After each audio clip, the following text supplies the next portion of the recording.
Over 200 years ago, there was a revolution, an American Revolution, an event that literally changed the course of history. It was led by a group of unsatisfied people. People who were tired of being told what they could do and when they could do it. People were fed up with their lack of choices and their lack of personal freedoms. People fed up with their lives being controlled by others. Fed up with being oppressed, fed up with being manipulated. They finally said, enough, I've had it, and I'm not going to live like this anymore.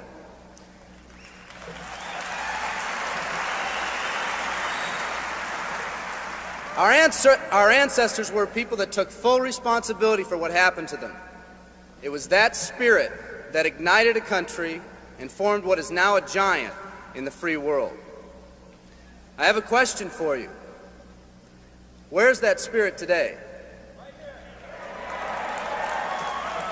It's time for another revolution. Let me explain one of the laws of the universe. It's called the law of use, and it says simply this: whatever you don't use, you lose. Lack of use causes loss. Ambition unused declines. Faith unused decreases. If you don't use your skills, you lose your skills. If you don't use your freedom, you lose your freedom. Freedom does not come automatically. It's not attained and then handed down to us as an inheritance. It must be achieved each day. At the turn of the century, in the year 1900, less than 10% of us worked for other people or the government. Over 90% of us were self-employed. We were an independent people. In 1980, only 80 years later, over 90% of us worked for the other people or the government. Less than 10% of us were self-employed. We changed from an independent people to a dependent people. We'd slowly shifted from a people who took full responsibility for everything that happened to them to a people who've become talented and practiced at the art of blaming others for their problems.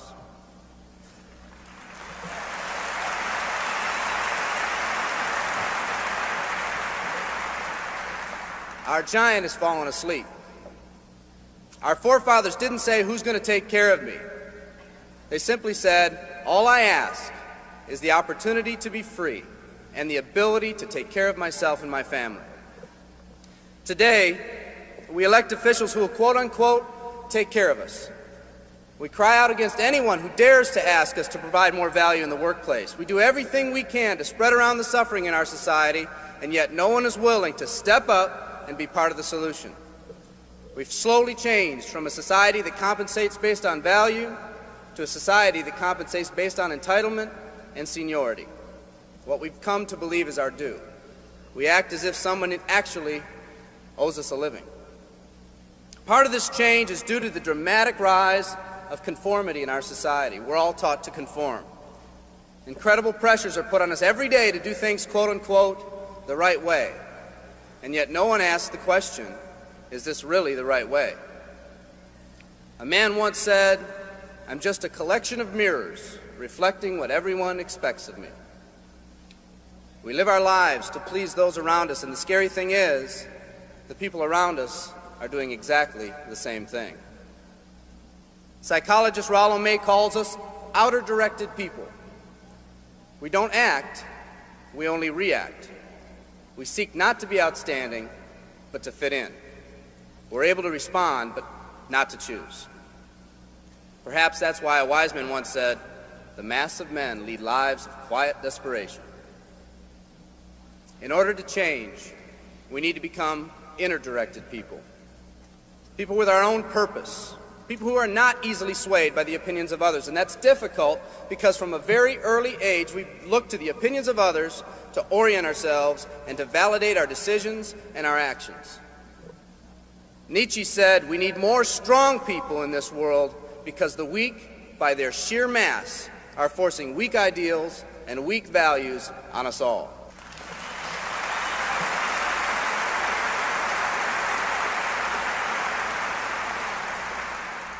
Today's massive social and economic changes are waking this slumbering giant.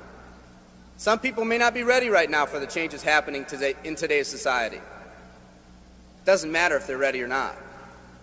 An old proverb says, if a man wants his dreams to come true, he must first wake up.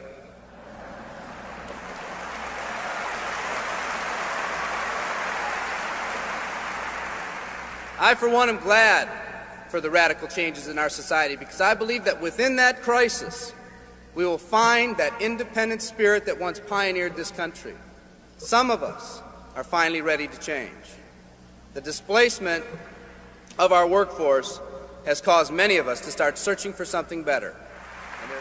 Moving products and moving services is our business and our goal, but what we are becoming in the pursuit of that goal is a larger and much more important issue.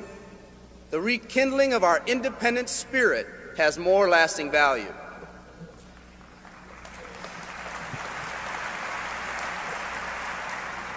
There's no more noble a business than the business that encourages the development of people. Every living organism has one and only one central need in life: to fulfill its own potentialities.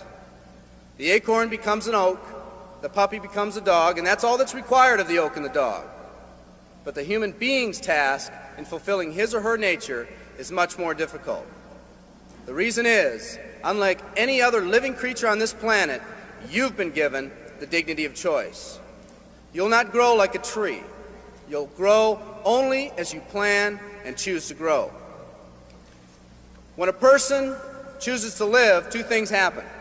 First, assuming responsibility for themselves takes on a whole new meaning. They accept responsibility not as something they've been saddled with, but as something they themselves have chosen. The second thing that happens is that discipline from the outside is replaced by self-discipline.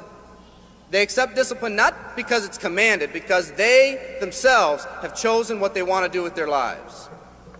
Just like when the disenfranchised men and women over 200 years ago got fed up and said, "I'm not going to live like this one more day," there's another revolution coming. It's coming not just from Americans, but from people all over the world.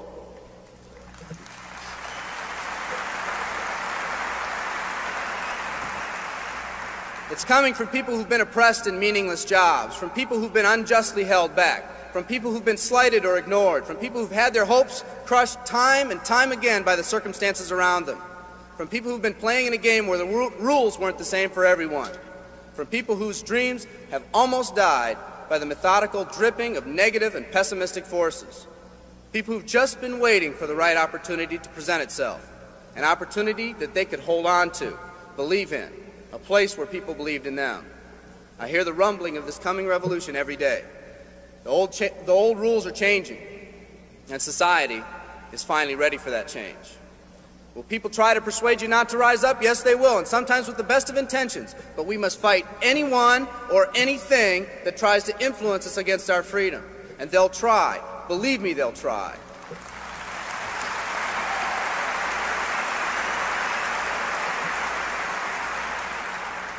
They'll try to suggest you off course, to nudge you off course, to distract you off course. There's another revolution coming, and it's going to be led by a group of unique and courageous people like you.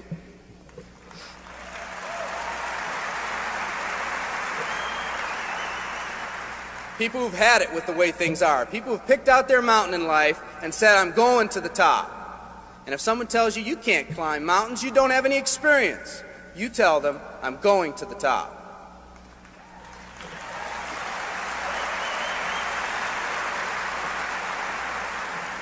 And if your neighbor tells you, "Come on, choose another mountain, that one's too rocky," what are you going to tell them? And if someone tells you, "Let's go over here where it's not so steep," what are you going to tell them? And if someone says network marketing, what are you going to tell them? And if your friend tells you, "Come on, let's climb this one, that one's too slippery," what are you going to tell them? If anyone tells you you can't go up, it's too rocky, too steep, too slippery, you say, "Listen here, I'm going up. You're either going to see me waving from the top or dead on the side. I'm not coming back."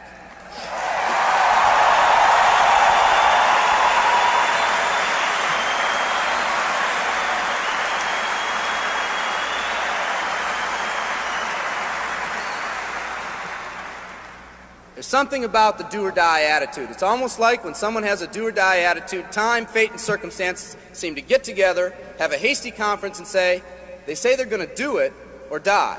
We might as well let them have it.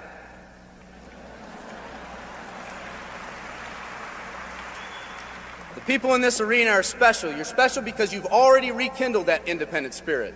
You've already said that you're not going to conform to negative pressures around you. You've all said enough, I've had it, and I'm not living like this anymore. You are the people who want to set big goals and aspirations for yourselves and your families. People who want to live in a country where families are brought together again instead of being torn apart. People who want a country where once again owning your own business and controlling your own destiny is commonplace.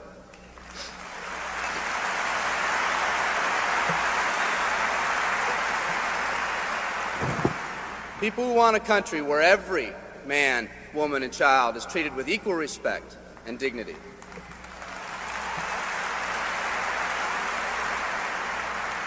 People who will pay any price so their families will not live with the legacy of maxed out credit cards and unfulfilled promises.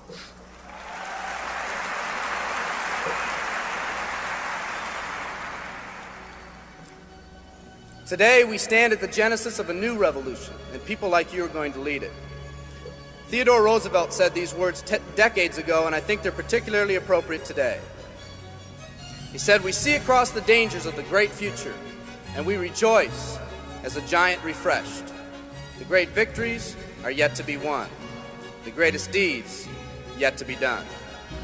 I've dreamt of a company that can give us the opportunity to make these dreams come true by allowing us all to fulfill our own true potential. I love you all. Thank you very much."